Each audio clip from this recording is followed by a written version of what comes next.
Assalamualaikum warahmatullahi wabarakatuh. Pertama-tama marilah kita panjatkan puji syukur kita kepada Allah Subhanahu wa Ta'ala, yang mana kita semua masih diberikan kesehatan pada hari ini. Yang saya hormati dosen pengampu Bapak Budi Wicaksono MPD, dan saya Yolanda Septayona dengan NPM 243100060 dari Universitas Asahan, Fakultas Ekonomi, Prodi Manajemen 1B. Di sini saya akan membahas tentang ragam bahasa Indonesia. Pokok yang akan saya bahas ada 7. Yang pertama, kedudukan dan fungsi bahasa Indonesia. Yang kedua, ragam daerah atau dialek. Yang ketiga, ragam bahasa lisan dan ragam bahasa tulisan. Yang keempat, ragam baku dan ragam tidak baku. Yang kelima, ragam baku tulis dan ragam baku lisan. Yang keenam, ragam sosial dan ragam fungsional.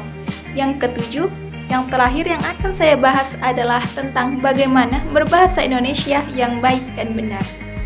Kedudukan dan fungsi bahasa Indonesia sangat penting diketahui oleh masyarakat. Hal ini berkaitan dengan jati diri masing-masing warga negara sebagai bagian dari bangsa Indonesia. Kedudukan bahasa Indonesia terwujud dalam Ikrar Sumpah Pemuda 1928 dan Undang-Undang Dasar Negara Republik Indonesia tahun 1945. Dalam pasal 36 Undang-Undang 1945 disebutkan bahwa bahasa negara ialah bahasa Indonesia.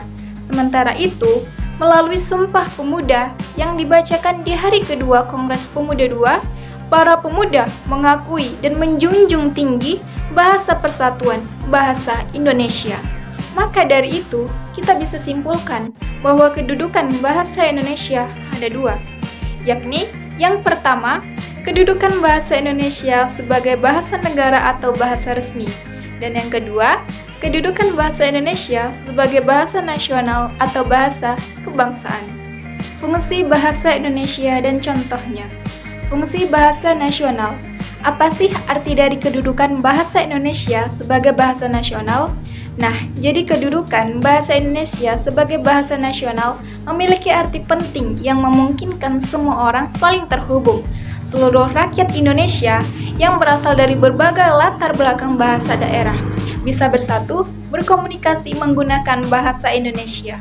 Fungsi bahasa Indonesia sebagai bahasa nasional meliputi yang pertama, lambang kebanggaan kebangsaan. Yang kedua, lambang identitas nasional. Yang ketiga, lambang penghubung antar warga, negara, dan budaya. Yang keempat, alat pemersatu bangsa Indonesia. Fungsi bahasa Indonesia sebagai bahasa negara dalam kedudukan bahasa Indonesia sebagai bahasa negara. Ada beberapa fungsi yang bisa kita lihat. Berikut ini penjelasan mengenai fungsi bahasa Indonesia dalam kedudukannya sebagai bahasa negara. Yang pertama, bahasa resmi kenegaraan. Yang kedua, bahasa perhubungan nasional. Yang ketiga, bahasa pengantar di lembaga pendidikan. Dan yang keempat, yang terakhir adalah fungsinya bahasa pengantar dalam pengembangan modern. Ragam daerah atau dialek. Ragam daerah atau dialek adalah variasi bahasa yang berbeda menurut pemakaian bahasa dari suatu daerah tertentu, kelompok sosial, atau kurun waktu tertentu. Dialek suatu daerah dapat diketahui berdasarkan tata bunyi yang diucapkan. Perbedaan pada dialek terdapat pada seluruh aspek bahasa, yaitu fonologi, ejaan, lafal, morfologi, dan sintaksis, kosakata dan peribahasa atau idiom, serta pragmatik penggunaan bahasa. Contohnya yaitu yang pertama, dialek bahasa Batak atau bahasa Karo. Yang kedua, dialek bahasa Jawa Cirebon. Yang ketiga, dialek Melayu Medan. Ragam bahasa lisan dan ragam bahasa tulisan. Yang pertama, ragam bahasa lisan. Ragam lisan merupakan bahasa yang digunakan oleh pemakai bahasa dalam berkomunikasi. Ragam lisan standar, misalnya orang berpidato atau memberikan sambutan dalam situasi perkuliahan dan ceramah. Ragam lisan non-standar, misalnya dalam percakapan antar teman di pasar atau dalam kesempatan non-formal lainnya. Ciri-cirinya, yang pertama, memerlukan orang kedua atau teman bicara. Dan unsur kalimat seperti subjek, predikat, dan objek tidak selalu hadir.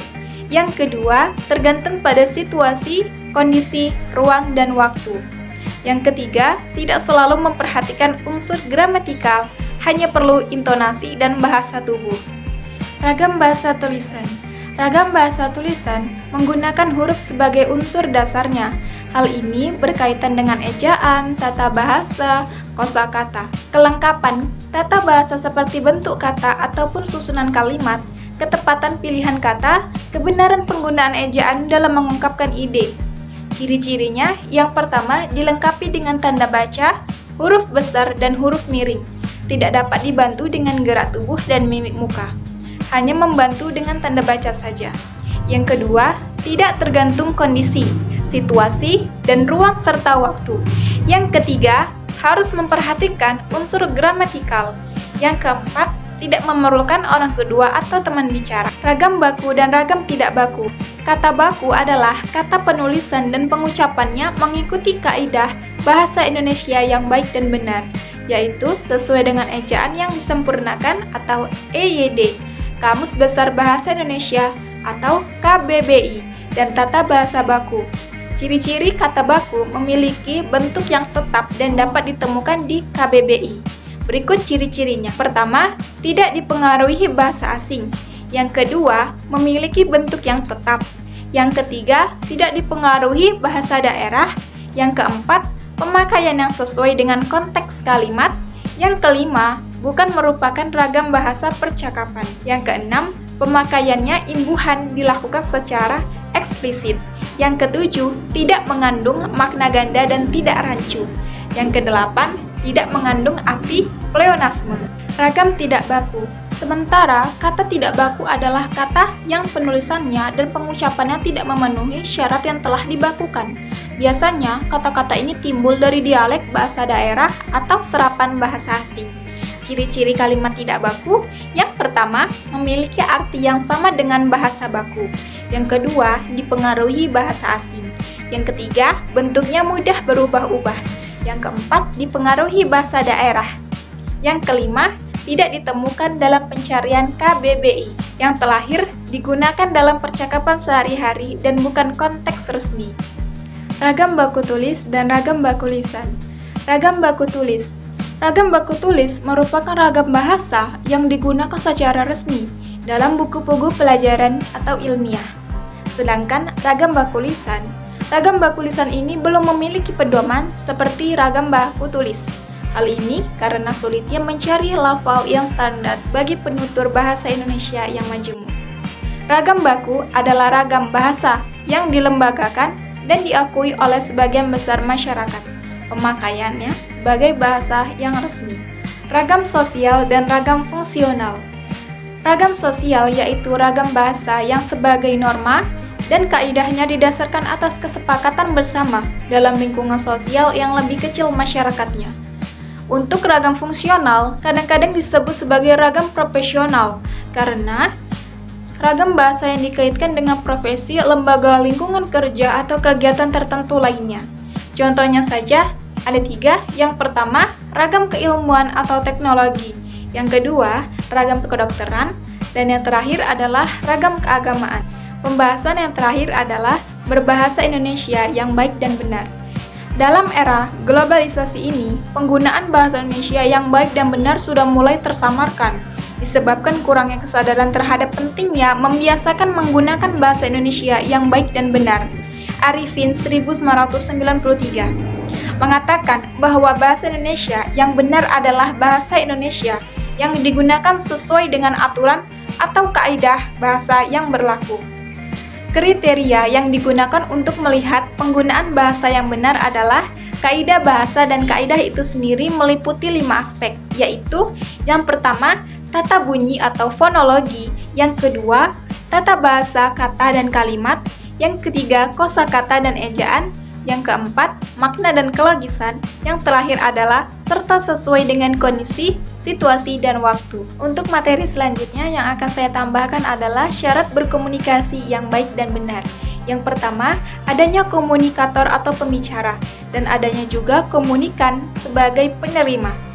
Yang kedua, adanya pesan yang akan disampaikan. Yang ketiga, adanya media dan juga terjadinya umpan balik. Berikut adalah daftar pustaka yang saya lampirkan, dan sebagai penutup saya mengucapkan sangat berterima kasih bagi yang sudah mau mendengarkan tentang materi saya. Apabila ada kesalahan dalam penyampaian materi saya dan dalam pengeditan video, saya mohon maaf. Saya akhiri, wabillahi taufiq wal hidayah. Wassalamualaikum warahmatullahi wabarakatuh.